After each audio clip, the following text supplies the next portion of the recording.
No Founders Day would be complete without Dr. Sato's Japanese class. Founders Day group, playful presentation. This year it's titled Townsend Harris, the Educator, Explorer, and Diplomat. Please enjoy. I just came back from the temple where it was so crowded. I am so tired. Dad! Look, I just got my high school acceptance letter. Which high school is it getting? Congratulations, bro! You finally got your acceptance letter. Now I can see what schools you mentioned. What's all this commotion about? Look, Mom, I just got my high school acceptance letter.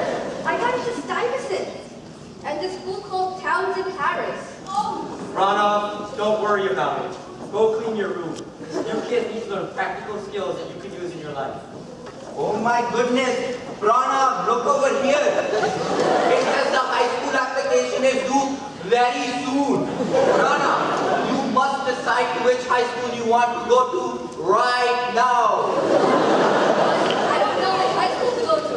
Both are really good schools. Pranav, go clean your room. Honey, give Pranav a break. This is the moment where he chooses his life's destiny. It's an easy choice. All you have to do is write on your application, I'm going to Sky. Sky's a great school and it's got a great history. Oh, really? I don't really know that much about Townsend Harris. Who is Townsend Harris, by the way? I don't know much either. Let's go look him up. Sure. Who was Townsend Harris?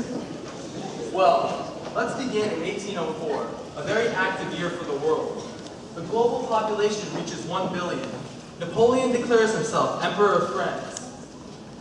The first steam locomotive was produced in Great Britain. Thomas Jefferson begins his second term as the third president of the United States.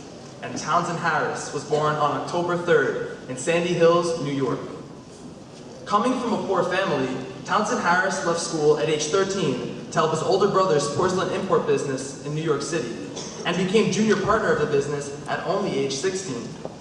As he grew up, he became increasingly interested in politics and civil service, even serving in the New York Fire Department as a volunteer firefighter.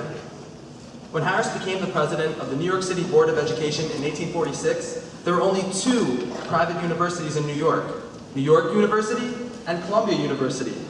A firm believer in education for all, he famously stated on March 15, 1847 in the New York Enquirer, "The system now pursued by that excellent society and by our ward schools is the true one, and may be advantageously applied to higher seminaries of learning.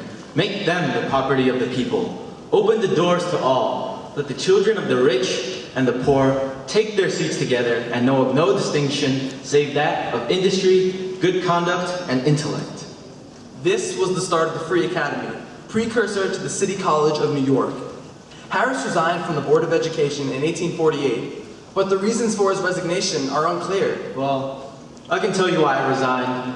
Not many people know this about me, but after my mother died, everything in my life fell apart. I developed an excessive drinking habit that dissolved not only my relationship with the Board of Education, but also my relationship with my brother. These were my darkest hours. Wow. Well, thank you, Mr. Harris, for your insight. After resigning from the Board of Education in 1848, Harris traveled to California, and during the following 6 years, made numerous trading voyages to China and the Dutch and British Indies. This was the start of his fascination with Asia, and ultimately led to his participation in the United States' effort to open Japan to trade. The journey was extensive. It all started in 1855, as Harris left New York City and crossed the Atlantic Ocean to Liverpool, United Kingdom. He went through the English Channel to Paris, France, then around the Iberian Peninsula to Malta. His journey didn't stop there, as he went to Cairo, Egypt, and visited the pyramids, then went up north to Istanbul, Turkey. Then he backtracked and went down to the Indian Ocean, and went all the way to Georgetown, Malaysia. But that still wasn't the end, as he went to Singapore, and then Bangkok, the capital of Thailand. Then he went to Guangzhou, China, and it wasn't done, as he finally reached Shimoda, Japan. Whoa, slow down there. You make it sound like the journey was easy. No, the journey was quite the challenge. Disease and malnutrition cost some men their lives. And the climate was unbearably hot in some areas. But I finally arrived at the shore of Edo, the capital of Japan. Thank you, Mr. Harris. Now, if you'll let me continue. But that wasn't the end of it. The Japanese refused to let me speak with the shogun in Edo and sent me to Shimoda, a small fishing village that was the exact opposite of a city like Edo. Only after 18 months of negotiation did the shogun grace me with his presence. Perhaps if we used our gunships instead of our words, the Japanese would have allowed us an audience sooner. But I must say, those 18 months were not unenjoyable. Wow. Now, Harris lived in Japan for 5 years and 9 months. While living there, some speculate that he had a romance with a geisha named Okichi, despite supposedly being an Anglican Christian and choosing to lead a life of celibacy. That was just a nasty rumor. It never happened. My relationship with Okichi was purely professional. Nevertheless, I look back fondly on my days in Shimoda. The Japanese are a fine race of men, clean in their persons and houses. They are truly the French of Asia. I recall the fishermen hard at work.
A nation which had been closed to the world for so long, political turmoil plagued his country back home.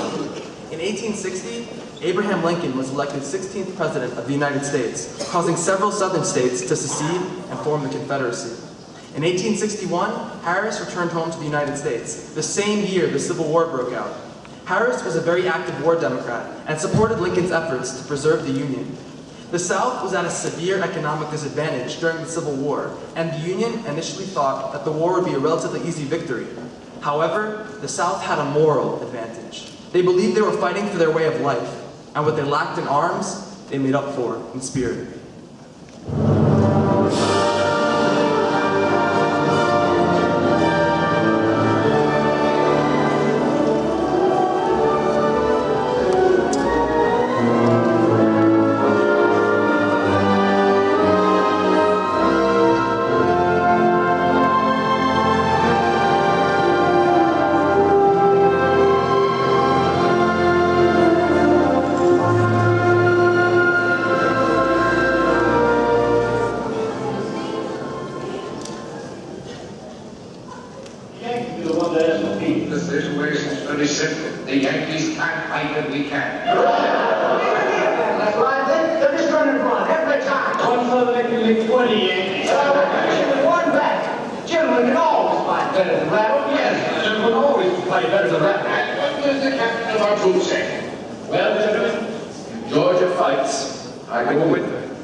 Like my father, I hope that the Yankees will live in the Union. But Ashley, they've insulted us. You can't mean that you don't want war. Most of the miseries of the world were caused by wars. And when they were over, nobody ever knew what they were about. Well, Ashley, Mr. Butler has been up north, I hear. Don't you agree with me, Mr. Butler? I think it's hard winning a war with words, gentlemen. What do you mean, sir? I mean, Mr. Hamilton, there's not a cannon factory in the whole South. What difference does that make, sir, to a gentleman? I'm afraid it's going to make a great deal of difference to a great many gentlemen, sir. Are you hinting, Mr. Butler, that the Yankees can lick us? No, I'm not hinting. I'm saying very plainly that the Yankees are better equipped than we. They've got factories, shipyards, coal mines, and a fleet to bottle up our harbors and starve us to death. All we've got is cotton and slaves and arrogance. That's treacherous! I refuse to listen to any renegade talk. Well, I'm sorry if the truth offends you.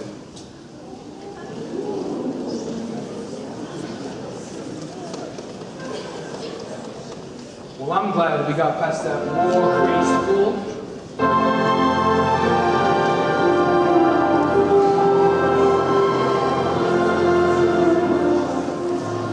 I agree, but we have more pressing issues to attend to. Do you know who she is? No, but I plan on finding out.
All of this. He was a man whose life encompassed trade, business, politics, education, service, and diplomacy.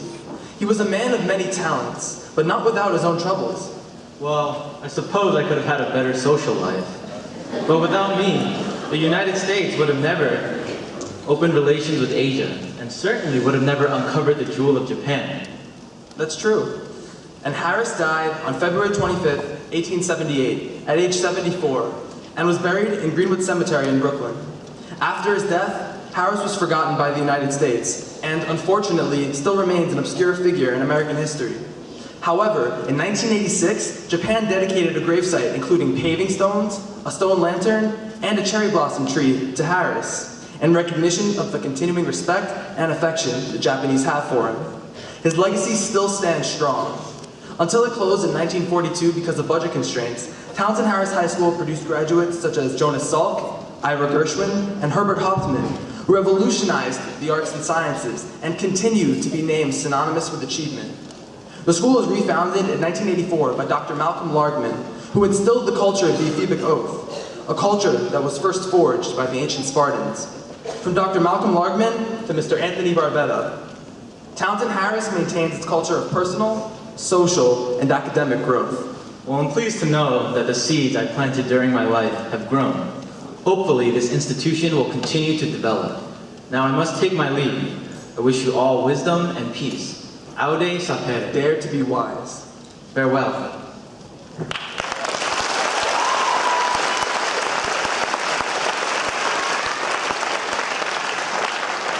To conclude, we will now present a piece from Porgy and Bess, Summertime, composed by George Gershwin with lyrics written by Ira Gershwin, who graduated from Townsend Harris in 1914. Enjoy.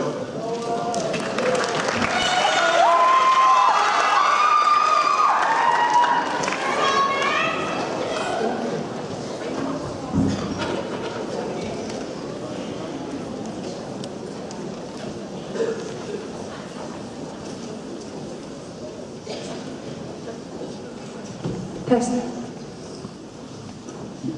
Test.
Don't you cry.